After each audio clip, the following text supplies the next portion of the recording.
It was your average evening. The normally blue skies were turning a pale orange as the sun set.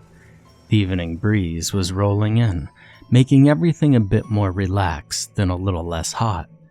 It was my last day of summer vacation in Florida, and I have to say I was very enthusiastic to be going home. Although my time there was great, and the locals treated me much better than my last trip to Florida, I was getting homesick, if you could call it that. I was going into my second year of university in Waterloo, Ontario, and I was staying in a townhouse with some of my good friends from the first year, Garrett and Sean. I was new to the whole our own place thing. I lived on campus most of the first year, only moving into the new place about a month before summer. Garrett and Sean were great, probably more of the reason I was homesick over the home itself. And the place was pretty nice. It was recently built along with 4 others, all placed in a sort of a square. The back doors of each house led out into a little courtyard in the back. Think of it as a shared backyard. The idea was pretty neat, but nobody kept up the back lawn. All of our front lawns looked amazing. Bright green grass, healthy trees, and the house beside us even had a small rose bush. The back, however, looked like something out of a horror movie. The trees were doing alright because they were hogging all the rain. The 2 birches in the back were massive. Their leaves created a great shade in the back, making it a great spot to read or relax. The grass, however, was yellow and white with entire patches just missing and replaced with dirt. The flower beds that scattered the back were filled with weeds and wildflowers, and on top of that, there were ant hills littered across the lawn, making ants in our houses a regular and annoying experience.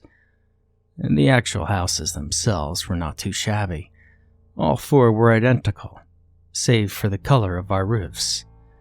Ours had a navy blue roof tile, while our neighbors had gray, black, and brown respectively, and this made for comic feuds between the houses, such as blue house versus gray house. We would regularly play LAN games on Xbox, usually Halo, and the losing house had to do some sort of yard work in the back, and that was another reason I wanted to go back home. Garrett, Sean, and I had been playing a LAN party amongst our own house for about a week via text. We would have had more people, but all the residences and the other houses were still on vacation, or visiting family. My roommates themselves had only recently gotten back from their own vacations, and I was a little worried that they had ditched me, as neither had returned to text in 2 days, and the ones near the end were very short and told me very little about what we were doing. The original plan was to hit up a few local bars, and then to play some drunk Halo CE. My bet was that they had found a party to go to, or something like that. And my trip home was uneventful. Canadian customs is the easiest thing to get through. Not that they're not thorough or don't do their job properly. They're just way less strict and not nearly as in your face as American customs. The drive from the airport to home was great. I hadn't driven my Pontiac Sunfire in 2 weeks, and that little red pile of scrap was the best. I'd installed some great subs and upgraded the stock speaker to some actually good quality ones. The one thing I cared about pretty much the most was the music. The car could be used as a derby car, but as long as it had good speakers, well, then I was in. Suffice it to say, when I got home after blasting music for 15 minutes, I was feeling pretty good. I walked up the steps and unlocked the door. I stepped in, took off my shoes, and carried on in. The interior of the house was something between what were they thinking and these guys are genius. The main game room, as we called it, was directly connected to the kitchen through 2 openings in both the left and right sides of the wall that went down the middle. From the game room, you could see the table through the left and the fridge through the right. This made seeing if anyone was stealing some of our beer during a LAN night was very easy. The cupboard, stove, and microwave were covered by the wall. Also connected to the game room was the main staircase. It led up one flight to the hallway. The hallway then split off into all of our rooms and one washroom. A laundry room was down a flight of stairs on the other side of the hallway. We kept the door to that room closed to keep the noise of the machines down. And finally, and most randomly, down a small corridor, just big enough to fit one person. From the game room was another washroom. This and the laundry room were the two things that I just never understood about the house. The rest was perfect. When I entered the game room, I was surprised to find that Garrett wasn't there. He usually is always in front of the TV. I went to my room and threw my luggage on my bed. I was down for some fun. I could unpack tomorrow. I left my room and went over to Sean's room, which was directly besides mine. He and Garrett were both standing there, looking out Sean's window. Hadn't they seen me come in? And I was wondering why they didn't come to say hi. I walked up and gave them both a gentle push forward. "Hey guys, long time no see. What the hell are you guys doing?" Garrett turned and looked at me. His eyes were bloodshot and his hair was a mess. It looked like he hadn't slept in days. "You guys stoned?" I asked jokingly, knowing full well neither of them smoked anything, ever. Garrett shook his head and said in a slightly agitated voice, "Tonight is off. Sean and I have decided to spend some time with our parents. It's been a while." He was right. Both of them neglected to visit their parents even once this summer. I went and saw mine before the trip, but they said they would go see them reading week, which is what they did last year. Leaving during the summer to see their parents was odd for them. But hey, I miss my parents too, and I just saw them a couple of weeks ago. Garrett turned to Sean. "Alan is here now. We can leave." Sean nodded, and they picked up their bags, which was placed on Sean's bed, and they left. I watched them get into Garrett's car and drive away. Were they waiting for me at the window? I asked myself. Garrett had said that they would leave now that I was here, suggesting that they had been waiting for a while. Is that why they were looking so tired? I put that out of my mind and decided tonight was going to be a game night, even if I was just by myself. I went to the game room and put the orange box, it's a collection of games made by Valve on one disc, into the Xbox. It started and I chose to play Half-Life 2, a beloved game from my younger years. I played through a few levels unhindered, until I reached a level that really freaked me out when I was younger. We Don't Go to Ravenholm, it was called. The game itself is not a horror game, it's just this one horror level thrown into the mix. It had zombies, a sense of forbidding, and dead bodies everywhere. I loved it, and I hated it. It turns out it was still pretty freaky for my more grown-up self. I just finished the level when I heard a loud screeching sound in the kitchen. At first, I was practically crapping myself out of fear, but I manned up and went in. For a split second, I thought I could see the image of a face on the shiny surface of the microwave. It was distorted, but I could make out the dark, lifeless eyes and half a smile of broken teeth rotting in its face. I blinked and it was gone, but the image was burned into my mind. It was getting pretty late, about 1 a.m, and I was getting pretty tired. I also just finished up a pretty scary level on Half-Life, and so I justified the event to superstition and went into the fridge and got a Red Bull. I returned to my Xbox to find it off. Although this was unusual, it wasn't impossible. Xboxes tend to surprise you. When I attempted to turn it on again, it didn't work. I checked the back of it and found that it actually had been unplugged from the wall. Now, although Xboxes can be surprising, This was just plain crazy. I could officially revoke my previous ban on my superstition. Nobody else is in the house. Nobody else is even in the other buildings.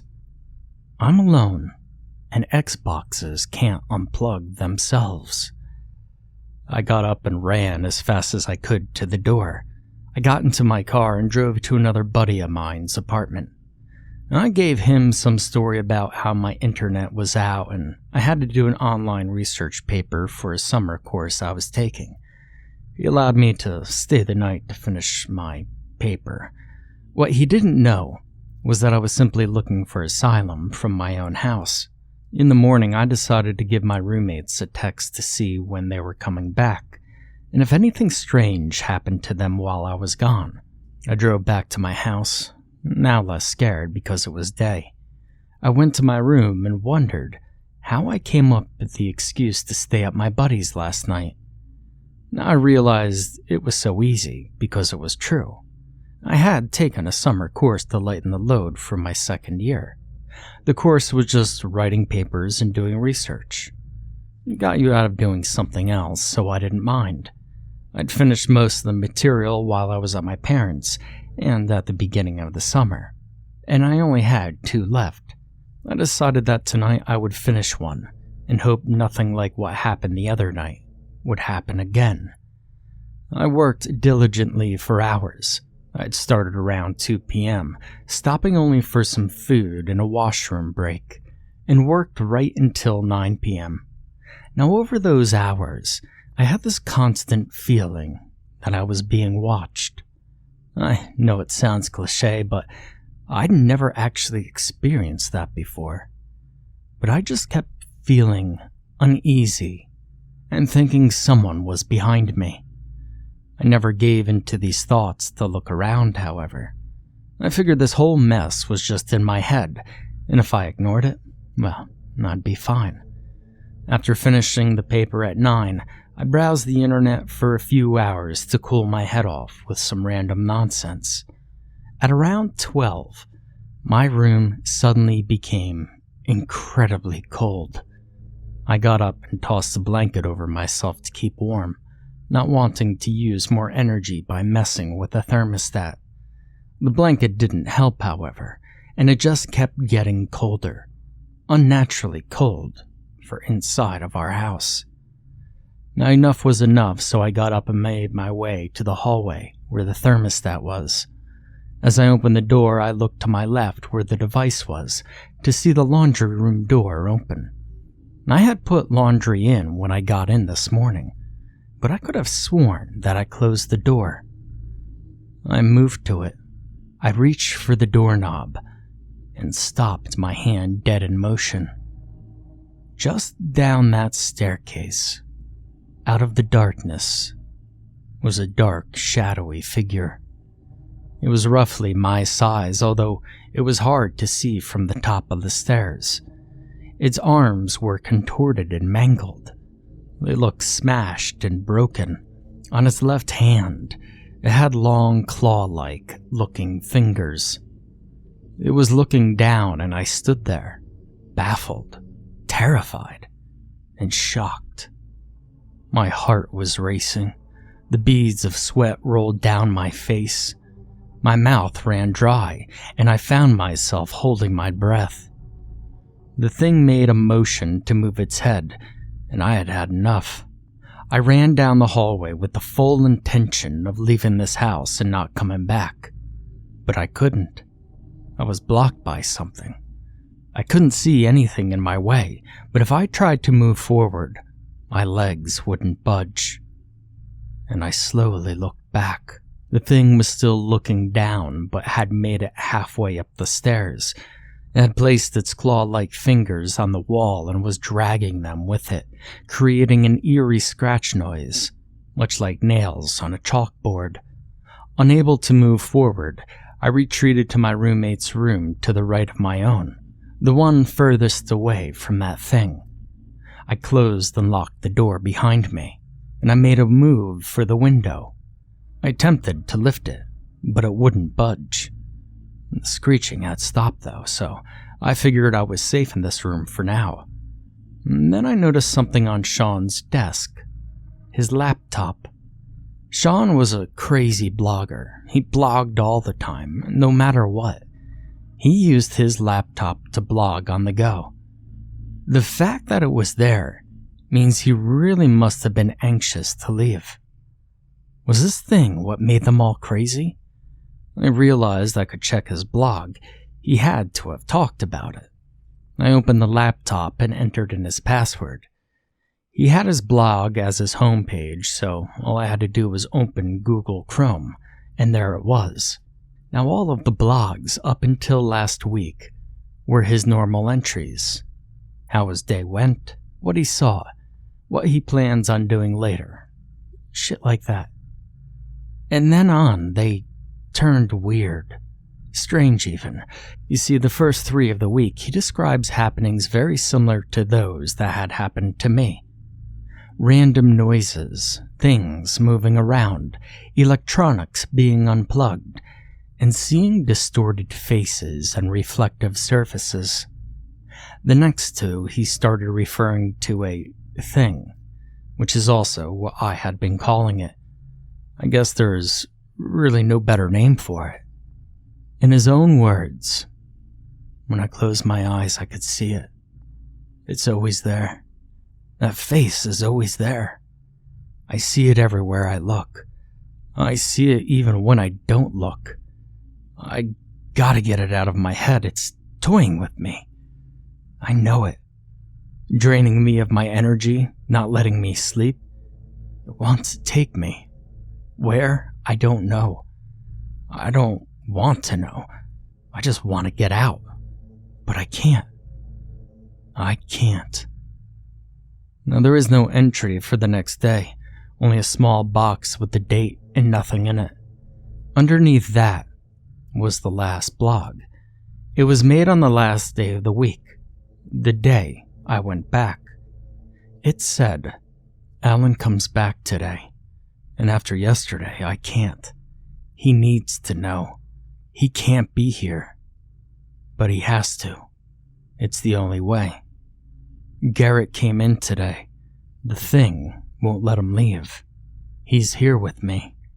We'll wait together." And now I was here, trapped in this room as Sean was, and I felt helpless.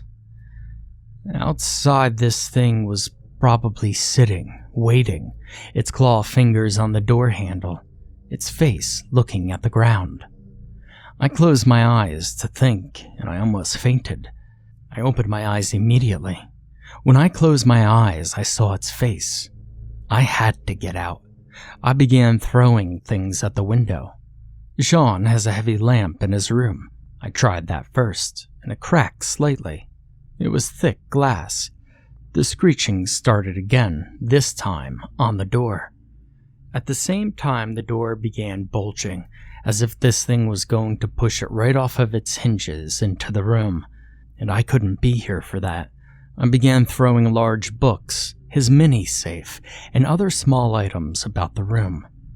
It was a futile effort, as nothing was working. I looked at the laptop. It was the only way, my last chance, my saving grace. I picked it up as the door fell in, and I didn't look back. The screeching was in the room now, only feet away from me. I threw the laptop at the window and it went straight through. I leapt after it. As I did so, I felt it touch my leg. As I went through the window, the glass cut deep into me, and I fell a small distance onto the wonderful grass. It was now littered with small pieces of glass that I began to crawl through, creating small cuts up my arms and on my hands. I kept crawling and didn't look back until I was at the ditch. I was bleeding out. I felt weak and I had lost all energy. Just what the thing had wanted. I looked back at the window, and there it was, staring straight at me. This time with a full glaring smile, and its lifeless eyes directed straight at me. My vision blurred, and my body went numb. I passed out, and then I awoke screaming in the ditch in the morning. The first thing I did was check my leg. I had no pain and there was no tear in my jeans. I rolled them up and sure enough, not cut. My arms were clean too, no blood or glass anywhere. And then I looked up at the window and dreaded of what I might see. But it was clear. It wasn't broken, but not new. It was just the way it was before, as if nothing had happened. I noticed Garrett's car in the driveway and I rushed inside. Garrett was sitting on the couch playing games. Garrett! I was practically screeching at him. Whoa man, chill. What's up? That thing that you guys saw was after me too. Hell, why didn't you guys warn me? Dude, what? What thing? That week that I was planning the game night, Sean's blog said you guys got trapped in here, right? Well, to be honest, dude, I don't remember much of last week. It was too much drinking or something, I guess. I think that might be your problem here. You hit up the club last night. No, I was right here. I swear to you, I was right here. I talked to Sean and got a similar story. His laptop was just fine, and we couldn't find any blogs from that week. The only thing that remains unchanged is the scratches in my walls. My roommates claimed they were always there, but I remember. I didn't forget like they did. I know what really happened, and now I need to get out of here.